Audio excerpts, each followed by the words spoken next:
Malam kian mendekati fajar, di kaki langit mulai nampak kemerahan. Padang yang menjadi saksi peristiwa Sadeng kini hanya tinggal debu yang masih mengapung memenuhi udara yang mulai dijatuhi embun pagi. Riak sungai Bedadung mengalir dengan lancar menuju muara di mana ratusan kapal yang bersandar untuk menepi. Pasukan Majapahit pun telah berada di Istana Kadipaten bersama Dyah Tribuawana. Mereka yang berada di sana disambut oleh rakyat yang masih setia pada Majapahit. Rakyat yang selama ini tertekan dengan keinginan petinggi Sadeng. Namun di antara mereka kebanyakan kaum perempuan dan anak-anak, orang dewasa telah banyak yang gugur, baik lelaki remaja maupun lelaki dewasa. Para tawanan pun telah ditempatkan di tanah yang lapang di sekitaran istana.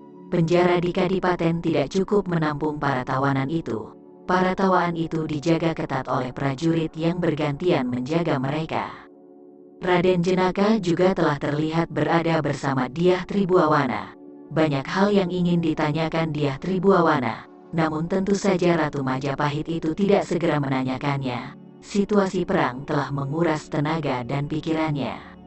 Sementara itu pasukan kecil yang dipimpin Gajah Mada terus memburu jejak pasukan Jasawiret yang berhasil meloloskan dirinya. Pada pasukan Gajah Mada itu terlihat Kamandanu, Gajah Enggon, Ayu Wandira, Lata Manjari, Puspita, dan Nyai Tantina. Hari telah menjadi siang ketika mereka semakin jelas mendapatkan jejak dari pasukan Jasawiret. Bersama mereka setuju pasukan itu mengarah pada pesisiran pantai. Apakah mereka tidak kembali ke Padepokan Puncara Agni Paman, tanya Ayu Wandira pada Kamandanu ketika mereka untuk beberapa lama beristirahat dan telah membuka bekal di sekitaran hutan alas larang. Bagaimana menurutmu Adi Mada, tanya Kamandanu yang justru bertanya pada Gajah Mada. Sepertinya tidak Kakang, lihatlah padepokan itu tadi terlihat lengang, dan dari telik sandi melihat jejak justru ke arah pesisiran pantai, sahut Gajah Mada. Sebaiknya kita tetap menuju pesisiran Kakang. Jejak itu jelas mengarah ke sana. Bukankah kata seorang pencari kayu tadi mengatakan bahwa saat matahari baru muncul terlihat orang berkuda dengan jumlah yang cukup banyak melintas ke arah sana, kata Gajah Enggon. Benar Adi, kita akan teruskan perjalanan ke arah sana, kata telik sandi, dan orang pencari kayu tadi nampaknya memberikan keterangan yang sama, jawab Gajah Mada. Biarkanlah untuk beberapa saat prajurit melepaskan lelahnya Adi, sahut Kamandanu sambil membenarkan posisi duduknya. Tentur Kakang, mereka sangat kelelahan. Lihatlah beberapa di antara mereka telah tertidur. Mungkin mereka yang telah bertarung dari sore semalam hingga dini hari tadi sudah benar-benar kelelahan, sahut Gajah Mada tersenyum melihat prajuritnya yang sudah tidak mampu menahan ngantuk. Apalagi belayan angin yang lembut dan suasana yang sejuk semakin membuat mereka lelap dalam tidur yang terlihat nikmat mereka rasakan. Perjuangan antara hidup mati baru saja mereka lewati. Beberapa kali di antara mereka mengucap syukur karena masih diberi kesempatan untuk dapat menghirup segarnya udara hingga siang itu. Namun dalam hati mereka sangat senang bahwa mereka telah dipilih untuk ikut bersama Gajah Mada, sehingga ada rasa kebanggaan terhadap diri mereka sendiri. Di antara mereka juga terlihat Lata Manjari dan Puspita yang masih terlibat dengan pembicaraan peristiwa di Sadeng. Nyai Tantina dan Ayu Wandira nampak tersenyum melihat kedekatan dua gadis cantik itu. Puspita terlihat tidak canggung lagi dengan Lata Manjari, walaupun tetap saja rasa hormatnya tidak akan lepas pada putri angkat Dyah Tribuawana itu. Dulu aku bertemu dengan Kakang Jambu Nada di sekitaran hutan ini. Di sebelah sana, kata Puspita menunjukkan jarinya ke arah barat. Bukankah di sana Padepokan Puncara Agni Kangbok, tanya Lata Manjari. Benar Tuan Putri, di sana memang tidak terlalu jauh dari Padepokan. Saat itu aku dan ibu baru saja selesai latihan, sahut Puspita tersenyum sambil memandang Nyai Tantina. Kalau itu aku sudah tahu Kangbok. Bukankah berapa kali Kangbok bercerita kejadian itu, kata Lata Manjari tersenyum. Tiba-tiba Puspita menunduk. Sekarang di mana dia? Setelah menahan serangan Tuan Layang Samba yang kembali ingin menghancurkan kapal itu, tidak ada yang tahu kemana mereka pergi, kata Puspita pelan. Aku pun mengkhawatirkannya Kangbok. Semoga Hyang Widi selalu bersamanya. karena itulah selain Paman Mertaka aku juga ingin mencari jejak Kakang Jambu Nada, sahut Lata Manjari. Hei, kenapa Tuan Putri mengkhawatirkan adik Eyang Sela? Ayu Wandira tersenyum pada Lata Manjari. Ah, Eyang cantik, memangnya Eyang cantik tidak mengkhawatirkannya. Lagian bukan hanya aku, Kang Bok Puspita pun demikian, sahut Lata Manjari dengan rona merah yang menghiasi wajahnya. Ayu Wandira hanya tertawa lirih. Bukan hanya kita saja Tuan Putri, tapi kita semuanya. Lihatlah Paman Kamandanu lebih banyak berdiam diri. Walaupun Paman tidak menunjukkan kekhawatirannya, namun tetap saja sebagai seorang ayah akan mengkhawatirkan putranya, kata Ayu Wandira juga dengan suara yang pelan.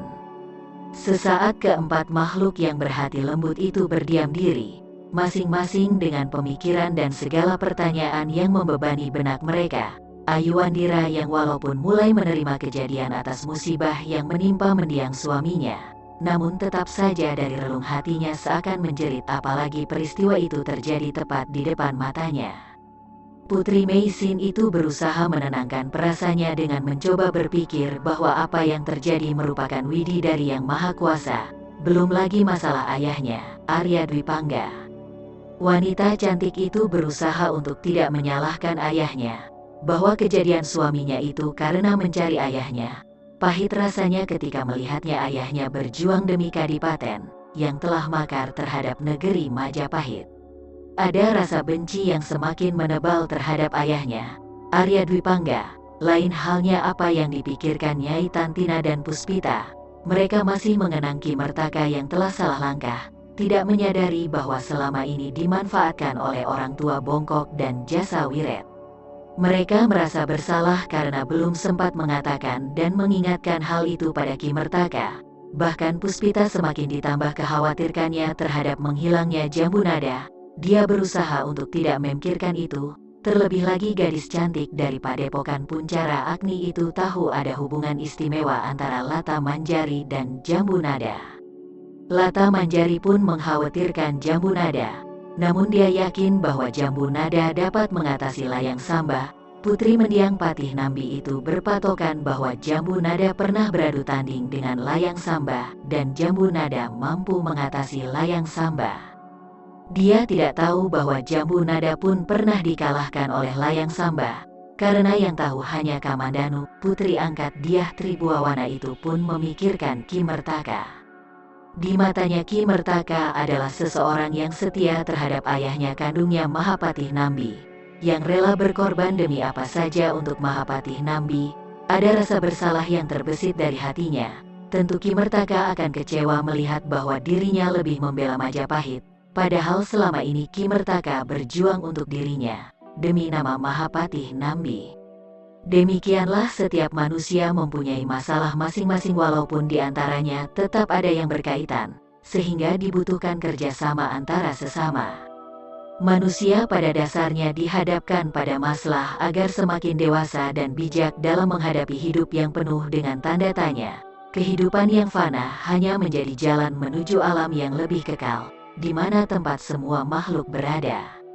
Masalah sebenarnya sebuah pembelajaran untuk menunjukkan kepribadian yang akan tumbuh. Manusia yang berhasil melewati masalahnya dengan bijak pada akhirnya akan menemukan sebuah kebanggaan. Namun sebaliknya manusia yang berpikiran kerdil mencoba melewati masalahnya dengan jalan yang singkat, sehingga cara yang kotor pun akan ditempuh demi menyelesaikan masalahnya. Demi mencapai tujuan yang baik tapi dengan cara yang kotor.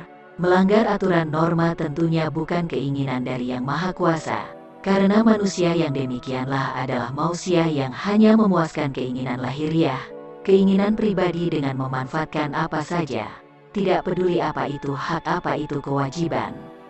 Matahari semakin naik, hingga beberapa sinarnya telah berhasil menembus lebatnya pepohonan. Saat itulah Gajah Mada memutuskan untuk kembali meneruskan perjalanan.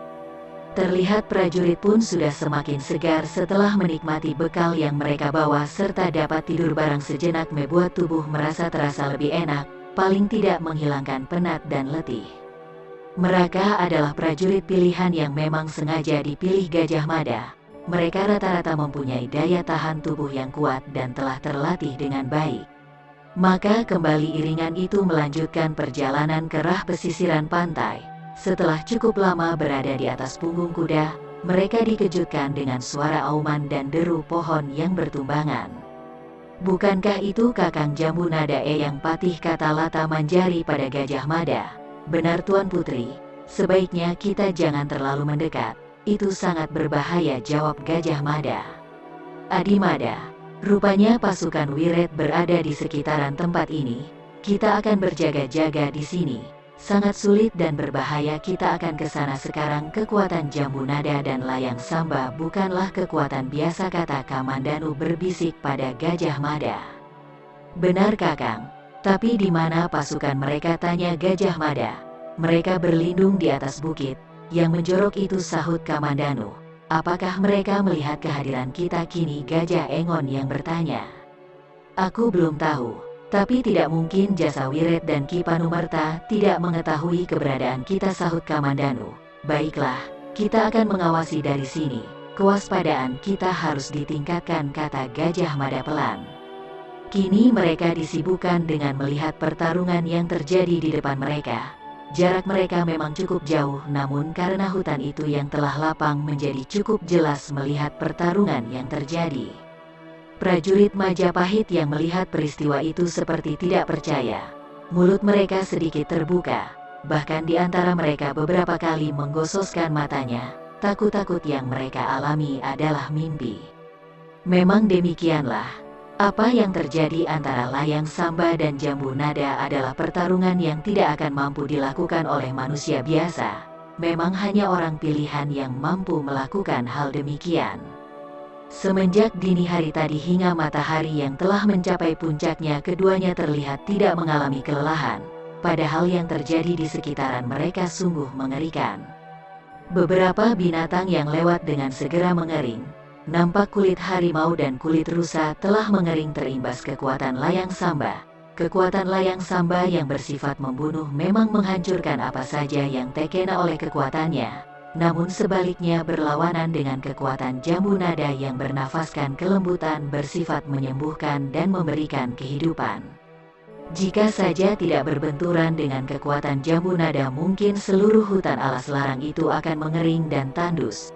Jambu Nada yang telah menerapkan sabda naga Puspa Krishna hingga ke puncak terlihat begitu luwes menghadapi kekuatan Komala Agni ditambah kekuatan Aji Tameng Wajah milik Layang Samba.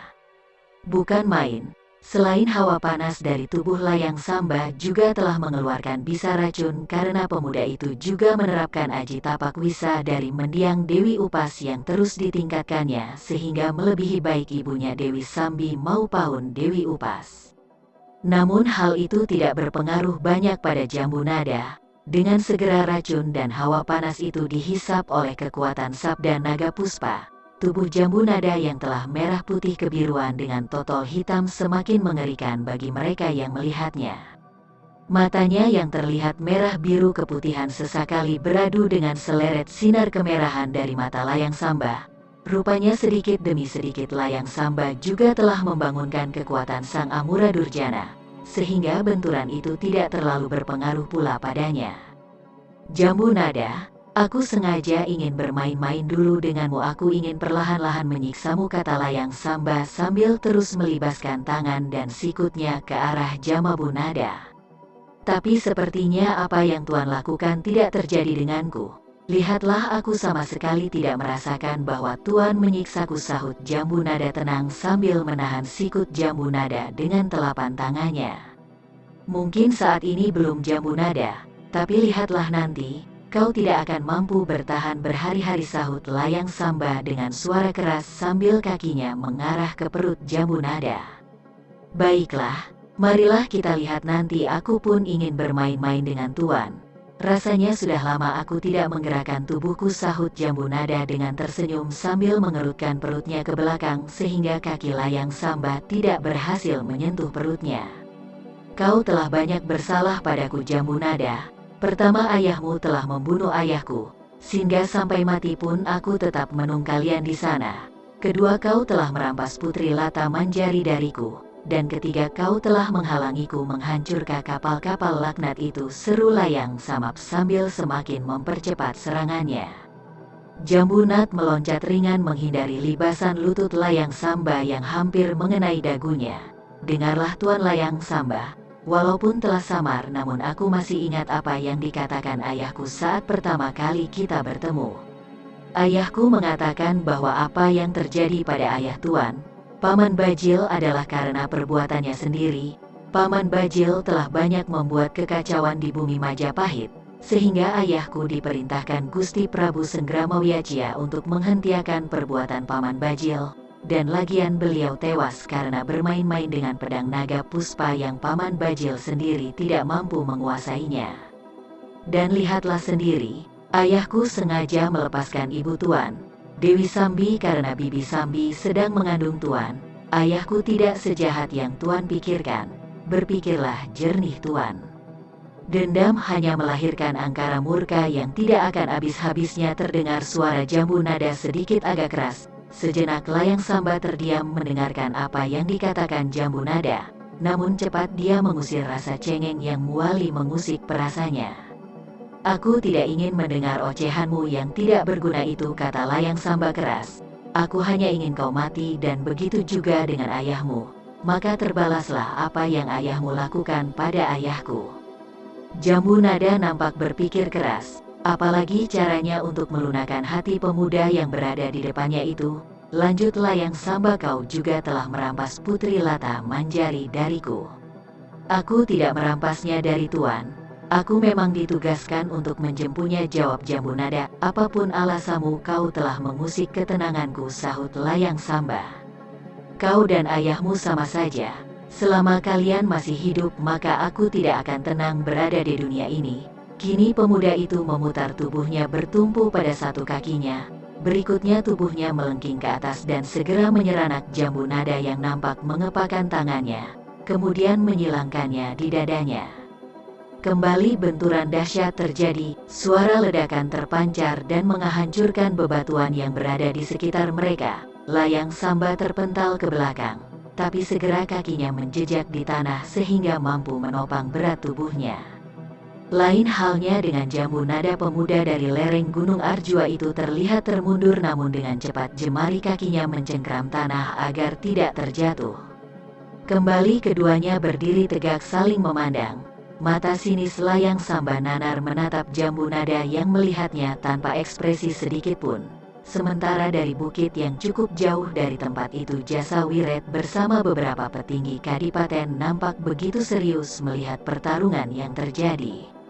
Aku tidak menduga anak muda itu mampu menahan serangan Adi Layang Samba, kata Jasa Wiret pelan. Benar Raden, ternyata anak muda itu mempunyai kekuatan yang sulit pula diukur ilmu kanuragannya, jawab Ki Panumerta, orang tua bongkok. Sebenarnya lah dia adalah keponakan hamba Raden. Karena itulah awalnya hamba berkeinginan keras menarik Adi Kamandanu berada pada pihak kita, sela Arya Dwipangga. Jadi dia putra Kamandanu, tanya Jasa Wiret. Benar Raden, kekuatan dalam tubuhnya sungguh dahsyat, jawab Arya Dwipangga. Demikian juga dengan ayahnya, Adi Kamandanu. Jasa Wiret nampak menegerutkan dahinya. Kamandanu, desis keturunan Ken Umang itu, ada sesuatu yang mengalir dari hatinya. Mungkin sebuah pelampiasan atas kegagalannya. Sepertinya mereka terus mengawasi kita, kata Ki Mertaka. Apakah sebaiknya kita segera menyingkir? Lihatlah putri yang kau banggakan itu sekarang berbalik menyerangmu, Kakang, kata Jasa Wiret mencoba menguraikan perasaannya. Bahkan istri dan anakmu ikut bersamanya. Lanjut Jasa Wiret, mereka tidak akan berani ke tempat ini. Kakang jangan khawatir, lagian kita tidak perlu menghindar jika hanya pasukan kecil itu. Sesaat lamanya Ki Mertaka mencerna apa yang dikatakan Jasa Wiret. Namun satu hal yang membuatnya bertanya-tanya, apakah benar yang dilakukannya selama ini? Apakah ini jalan untuk membela mendiang Mahapatih Nambi? Udara di sekitar tempat itu semakin panas. Kekuatan dari Layang Samba telah sampai pada tempat itu, sehingga mereka yang berada di bukit yang terlindung itu menerapkan tenaga murni mereka masing-masing. Sedangkan prajurit diperintahkan bergerak mundur menjauhi tempat itu. Kekuatan Komala Agninya juga berbeda, kata Jasa Wiret. Apakah ini juga telah didasari kekuatan yang mulia Durjana Guru? Ki Panumerta menganggukkan kepalanya pelan. Pada dasarnya sumber kekuatan Komala Agni berasal dari Yang Mulia Durjana, jawab Ki Panumerta. Tapi sepertinya memang telah dialiri langsung kekuatan Sang Amuraja. Mereka yang berada di bukit itu terdiam. Hanya desahan nafas saja yang terdengar semakin gemuruh. Ada desakan yang harus membuat mereka bernafas dengan sedikit tersengal-sengal. Jambu nada terlihat jungkir balik di udara. Serangan bertubi-tubi dari tangan Layang Samba membuat pemuda bertotol hitam itu terus menghindar. Seleretan kemerahan nampak terus memburu tubuh jambu nada yang begitu lincah berjungkir balik, bergerak ke kiri dan ke kanan. Bahkan sesekali semakin menukik ke atas kemudian mendarat dengan ringan ke sebatang dahan yang telah hangus. Jambu nada, jangan hanya bermain-main seperti anak kecil yang berlompat-lompatan, kata Layang Samba berteriak, marilah kita beradu kekuatan. Layang Samba semakin tidak telaten nampak menggeram melihat apa yang dilakukan jambu nada yang hanya berjungkir balik, bergerak ke kanan dan ke kiri untuk menghindar. Jambu nada segera turun dari dahan pojon itu, kemudian mendarat ringan di tanah yang nampak kehitaman, hangus dibakar Layang Samba. Tuan, lihatlah hutan ini menjadi rusak, sahut jambu nada tanpa memperhatikan pernyataan Layang Samba. Lebih baik tenaga Tuan digunakan untuk hal yang lebih baik. Layang Samba mengerutkan keningnya. Rupanya dari tadi kau hanya meremehkan aku, jambu nada, bentak Layang Samba, bangsat dasar anak siluman. Jambu nada tersenyum. Dia sama sekali tidak terpengaruh dengan makian Layang Samba. Entah berapa kali sudah Layang Samba menyebut dirinya anak siluman. Lanjut Layang Samba, baiklah jambu nada, bersiaplah sekarang, aku tidak akan bermain-main. Tubuh Layang Samba sedikit bergetar, matanya terpejam, dari bibirnya berkomat-kamit melafalkan mantra membangkitkan kekuatan Sang Amuraja Durjana. Kalimat sebagai penyatu kekuatan Sang Amuraja Durjana. Berikutnya terdengar suara Layang Samba melengking mengucapkan sumpah yang puluhan tahun silam diucapkannya. Sumpah yang mengikatkan dirinya pada Sang Amuraja Durjana. Wahai Sang Amuraja Durjana di atas langit, wahai bulan nak mengambang di angkasa raya, wahai sukma-sukma berkeliaran penuh rerintihan penderitaan, dengarkan. Dengarkan sumpahku ini, sumpah Layang Samba putra Dewi Sambi. Saksikanlah wahai alam semesta, saksikan sumpahku, biarlah langit runtuh dan bintang bertaburan jatuh ke permukaan bumi. Biarlah jagat raya ini berguncang, jika jambu nada menjadi segumpal batu, aku akan menjadi air bah yang akan mendidihkan dari atas gunung. Jika jambu nada menjadi telaga, aku akan menjadi 1000 matahari dan aku akan membuat telaga itu mendidih, membakarnya sampai habis, sampai kering kerontang. Jika jambu nada menjadi pohon-pohon buah, aku akan menjadi hama. Akan kuserang dia siang malam dan pohon-pohon itu akan mati membusuk kering dan luruh ke bumi. Inilah sumpahku, jambu nada akan menjadi musuh besarku. Dengar wahai jin siluman yang menghuni lereng-lereng bukit. Dengar wahai roh gentayangan yang terbang melintasi kegelapan malam. Dengar dan saksikan sumpahku ini, suatu saat aku akan membinasakan jambu nada. Inilah cita-citaku, akan kucari kelengahannya. Dan kalau dia tetap waspada, aku akan masuk menyelinap ke dalam hatinya untuk merogoh jantungnya. Dengar wahai jambu nada. Malam kau menjadi musuhku, dan siang kau menjadi seteruku. Tak ada hari perdamaian bagimu, kita akan terus berperang, bendera akan berkibar dan kita akan terus berlaga di gelanggang selama-lama sampai kau binasa. Berikutnya tiba-tiba saja hari yang terang benderang mendadak menjadi gelap ditutupi kabut hitam yang tebal. Disusul suara petir yang menggelegar. Itulah pertanda bahwa Layang Samba telah memanggil kekuatan Sang Amuraja Durjana. Tubuhnya segera diselimuti kabut yang kehitaman semakin tebal. Dari tubuhnya keluar bulatan-bulatan sinar kemerahan yang berjumlah ribuan, matanya nampak merah menyala, sungguh wujud yang sangat mengerikan. Mereka yang berada di sekitar tempat itu terlihat panik, prajurit banyak yang roboh tidak kuat menahan daya kekuatan yang lahir dari tubuh Layang Samba. Mereka bergerak mundur menjauhi tempat itu, Kamandanu bersama yang lainnya pun segera mundur. Kekuatan yang luar biasa itu sudah tidak sanggup mereka lawan. Kekuatan yang bukan berasal dari kekuatan manusia biasa. Kekuatan Raja Iblis, musuh para dewa. "Eyang cantik, bagaimana dengan Kakang Jambu Nada?" tanya Lata Manjari dengan wajah yang penuh kekhawatiran. Ayu Wandira terlihat bingung, tidak tahu harus menjawab apa dari pertanyaan Lata Manjari. Marilah kita panjatkan puja dan puji pada Hyang Maha Agung. Semoga Hyang Widi memberikan kekuatannya pada Jambu Nada dan memberikan ketenangan pada kita, kata Kamandanu di tengah kepanikan itu. Mereka terhenyak. Apa yang dikatakan Kamandanu telah membuat mereka teringat bahwa tiada satu kekuatan pun yang mampu mengalahkan keagungan Hyang Widi. Lanjut Kamandanu, marilah bersama-sama pusatkan pikiran dan puja-pujilah Hyang Batara Agung. Prajurit bersama mereka yang terlihat panik segera duduk saling bersedekap memuja nama Hyang Batara Agung. Gelegar petir semakin bergemuruh, dengan gelap yang semakin pekat oleh kabut hitam yang terus saja menebal. Keheningan mulai menyeruak suasana di mana pasukan kecil Gajah Mada berada. Mereka telah terbenam dalam puja-puji.